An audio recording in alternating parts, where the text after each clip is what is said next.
क्या आप भूत प्रेत पर विश्वास करते हैं? अगर मैं ऐसा कहूँ, ऐसी कोई बात बताऊँ, तो आपको थोड़ी हंसी भी आएगी। आप कहेंगे कि जब साइंस ने इतनी तरक्की कर ली है, इतना आगे बढ़ चुका है, तो भूत और प्रेत पर कौन विश्वास करता है। लेकिन अभी भी ये मानना है कि अगर भगवान है तो शैतान भी है। और आज की जो कहानी है, आज का जो किस्सा है, वो ऐसा ही कुछ जुड़ा हुआ है।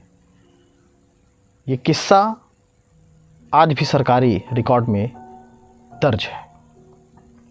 ये भूत प्रेत से जुड़ा किस्सा है। और जिस देश में ये घटना घटी, जिस देश में ये क्राइम हुआ, उस देश में अपने आप में ये एक ऐसा पहला क्राइम था जो इससे पहले ना उस देश में कभी हुआ था और अब तक ना कभी हुआ है। नमस्कार, मैं सीमांत हूँ और क्राइम डायरी में आज आपके बीच एक क्राइम से ही जुड़ा एक वाकया, एक कहानी, एक किस्सा जो आज से कई सालों पहले ही सन 1997 में हकीकत था, लेकिन अब किस्सा बन चुका है, कहानी बन चुकी है। लेकिन जो कहानी बन चुकी है वो मैं आपको उससे रूबरू कराता हूँ, वो सुनाता हूँ। दरअसल ये शुरुआत होती है मई के महीने में और साल था 1999। एक 14 साल की लड़की पुलिस स्टेशन भागती है, पुलिस स्टेशन जाती है और हांफते हुए, रोते हुए, चिल्लाते हुए, गिड़गिड़ाते हुए स्टेशन पहुंचती है और पुलिस वालों से दरख्वास्त करती है कि उसकी मदद करें। जो अफसर वहाँ पर बैठे हुए थे, उन्होंने पूछा कि क्या हुआ, तुम्हें किस चीज़ की मदद चाहिए। तो उस 14 साल की लड़की ने बताया कि उसे अजीब तरह के बुरे सपने आते हैं। उसे सपने में भूत दिखाई देता है और भूत की शक्ल में एक औरत है जो बिजली के तार से बंधी हुई है और कहती है कि गिड़गिड़ाती है, रोती है, चीखती है, चिल्लाती है और कहती है कि मुझे बचाओ। थाने में मौजूद जो पुलिस वाले थे वो हंसने लगे। वो कहने लगे कि छोटी सी बच्ची है, हो सकता है कोई सपना आया हो, डर गई हो, उसे वापस भेज देते हैं। कुछ दिनों बाद फिर से वो बच्ची उस पुलिस स्टेशन में पहुंचती है। किस्सा वैसा ही, वाकया वैसा है। रोते गिड़गिड़ाते पहुंचती है, पुलिस वालों से दरख्वास्त करती है कि प्लीज़ मेरी हेल्प करें। और इस बार जो वो बताती है वो सुनकर पुलिस वाले चौंक जाते हैं। दरअसल भूत की शक्ल में एक औरत है जो उसके ख्वाब में आ रही है, बार बार उसे ये बताना चाह रही है कि उसे बचा लो। वो गिड़गिड़ा रही है, रो रही है, वो कह रही है कि उसकी जान बचा ली जाए। और लड़की ये भी कहती है कि उसे बहुत लोग मार रहे हैं, जिसमें वो लड़की खुद भी शामिल है। अब पुलिस वाले थोड़ा चौंक जाते हैं। उनमें से एक अधिकारी जो ये पूछता है कि ये कहाँ का मामला है, तुम्हें क्या दिखाई दे रहा है, तो वो बताती है कि कोवलून एक जिला है, ये वहाँ का मामला है। वहाँ एक अपार्टमेंट है, अपार्टमेंट में एक रूम में एक औरत है, एक लड़की है जिसे मारा जा रहा है। पुलिस, चूँकि बच्ची का ये दोबारा आना और इस तरह की बातें बताना, अधिकारी ने सोचा कि क्यों ना एक बार वहाँ पे सर्च किया जाए। पुलिस के अधिकारी वहाँ से कोवलून जाते हैं। कोवलून में जब उस अपार्टमेंट में घुसते हैं और जैसे ही दरवाज़ा खोलते हैं, दरवाजे खोलते ही जैसे ही कमरे के भीतर जाते हैं, चौंक जाते हैं। दरअसल कमरे में एक बेड है, बेड में मछली की तरह का आकार का एक डॉल है, जिसे हेलो किटी डॉल के नाम से लोग जानते हैं। मछली के आकार की एक बड़ी सी डॉल है और पुलिस वाले उसे जांच करते हैं तो देखते हैं कि उसके गले और पूंछ के हिस्से को काट के सिला गया है। इससे पहले कि कुछ सोचा जाए, एक अधिकारी उस सिलाई को खोलता है और जैसे ही खोलता है वो हक्का बक्का रह जाता है। पूरे अधिकारी दूर हो जाते हैं। दरअसल जो हेलो किटी वाला डॉल था, उसके अंदर एक महिला का सिर था और उस महिला का सिर देख के ऐसा लग रहा था कि उसे बुरी तरह से कुचला गया है, उसे बुरी तरह से मारा गया है। सिर को देखते ही पुलिस सदमे में आ जाती है और उसके बाद जांच पड़ताल की तैयारी की जाती है। चूँकि लड़की ने जो चीज़ बताई थी वो सच हुई और उसके बाद ये पता लगाया जाता है कि आखिर ये इस जगह पे, इस अपार्टमेंट पे, इस कमरे में इस तरह की हरकतें किसने की। पोस्टमार्टम किया जाता है उस सिर का, तो पता चलता है कि उसे उबाला गया है, उबाल करके उसे बहुत बुरी तरह से मारा गया है, उसे जो चाहे वो किया गया है।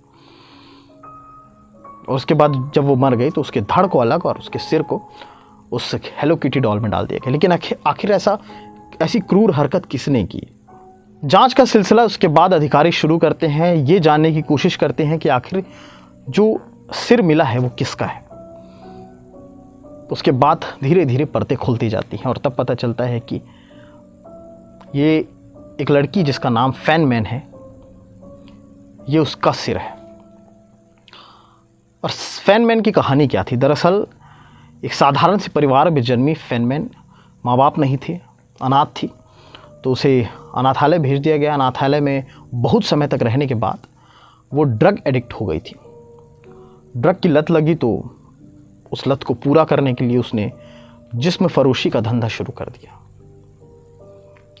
लेकिन बहुत साल बीतते गए, उसे पता चला कि ऐसे कुछ नहीं होने वाला, तो उसने सोचा कि क्यों ना कोई और काम किया जाए। तो उसने नाइट क्लब में काम शुरू किया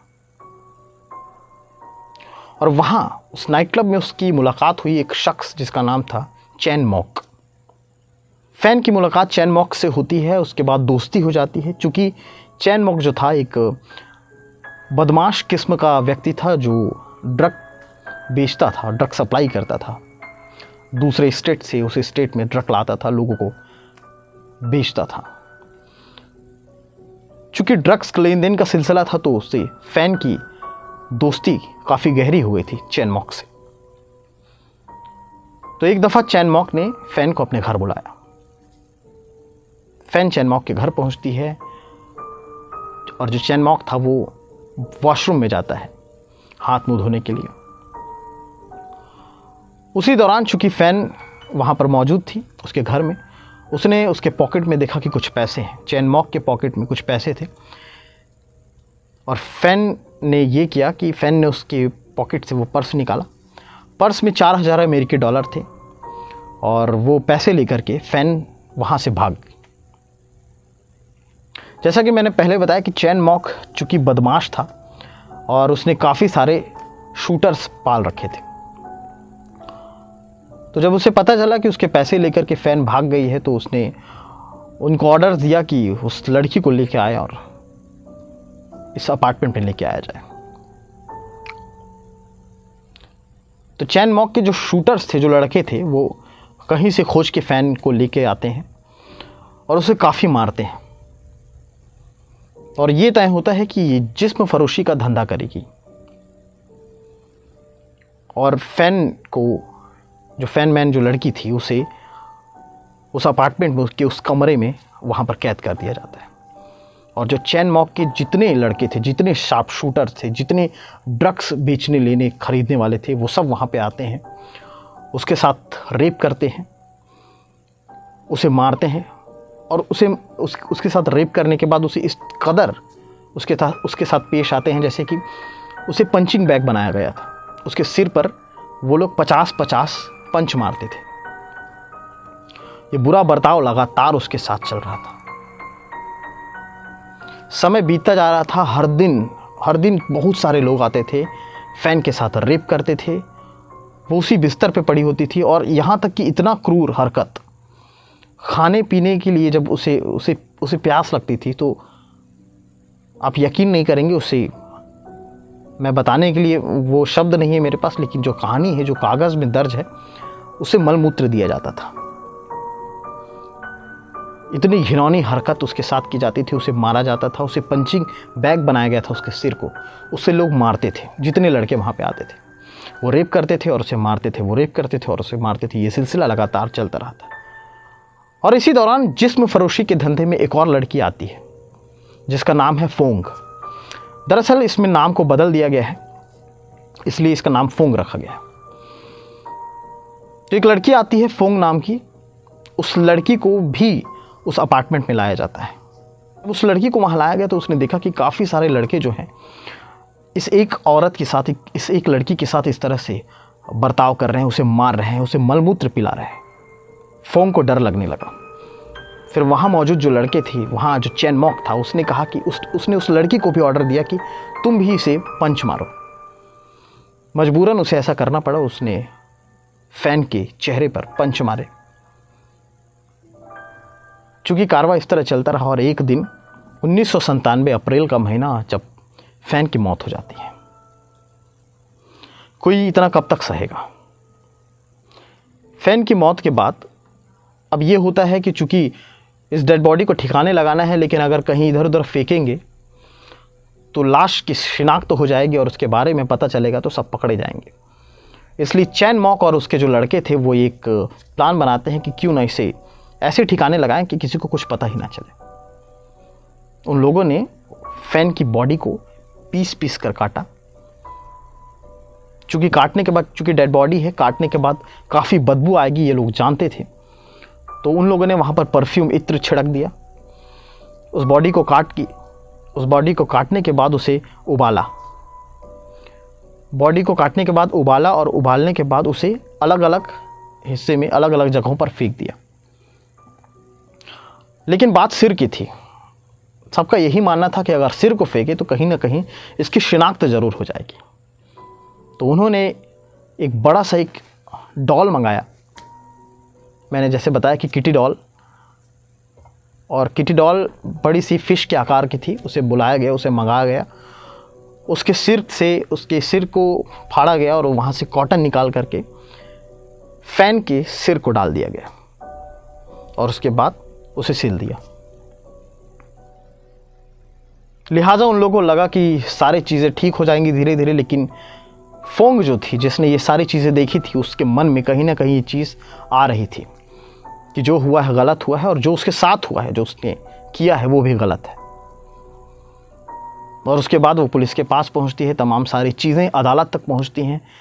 पुलिस के पास सारे रिकॉर्ड आ जाते हैं और फाइलें धीरे धीरे एक एक परतों के साथ खुलने लगती हैं। मैंने शुरुआत भूत प्रेत से की थी, लेकिन अभी भी ये ख़त्म नहीं हुआ है। लिहाजा धीरे धीरे सारी फाइलें खुलने लगी, जांच पड़ताल शुरू हुई। जांच पड़ताल पूरी हो चुकी थी और उसके बाद अदालत तक बात पहुंची। गुनहगारों को चूंकि सबक सिखाना था, उन्हें सज़ा दिलानी थी, तो पुलिस ने ये केस मुकदमे के तौर पे वहाँ पे रखा।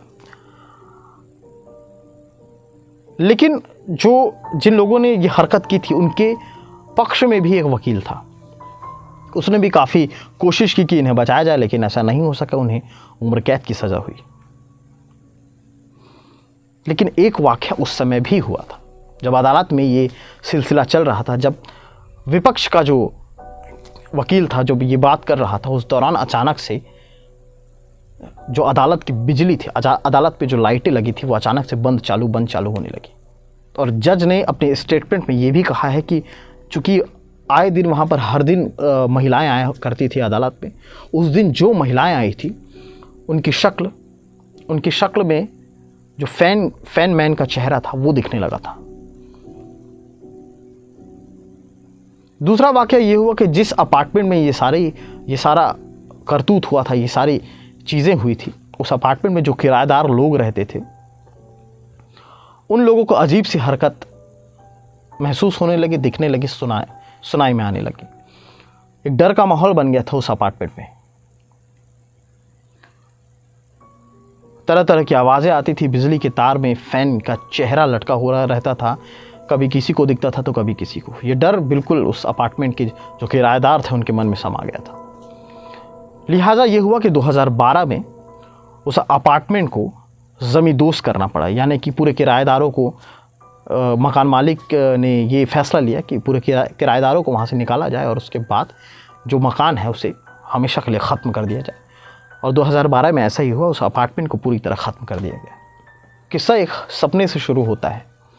सपने में एक महिला जो मर चुकी है वो गिड़गिड़ाती है, वो अपनी बात कहती है कि उसे बचाया जाए, और उसे न्याय दिलाने की कोशिश में एक लड़की जो है पुलिस स्टेशन पहुंचती है और ये सारा मामला खुलता है। भूत प्रेत पर अभी भी लोग विश्वास नहीं करते, लेकिन आज भी मैं जिस देश की कहानी बता रहा था, ये देश है हांगकांग। और हांगकांग में कभी ये किस्सा ना कभी हुआ था, ना कभी आज तक हुआ है। ये अपने आप में क्राइम का वहाँ पर बड़ा किस्सा माना जाता है। और आज भी कागज़ में, वहाँ की फाइलों में ये जो क्राइम था ये आज भी दर्ज है।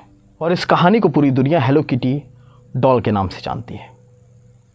इसे इसी का नाम दिया गया। आगे जो कहानियाँ रहेंगी वो लगातार मैं आपसे अपडेट करती रहूँगा। और फाइलों को निकालूंगा और कहानियों को निकालूंगा, किस्सों को निकालूंगा और आपके बीच ज़रूर लेकर आऊँगा। तब तक के लिए शुभ रात्रि।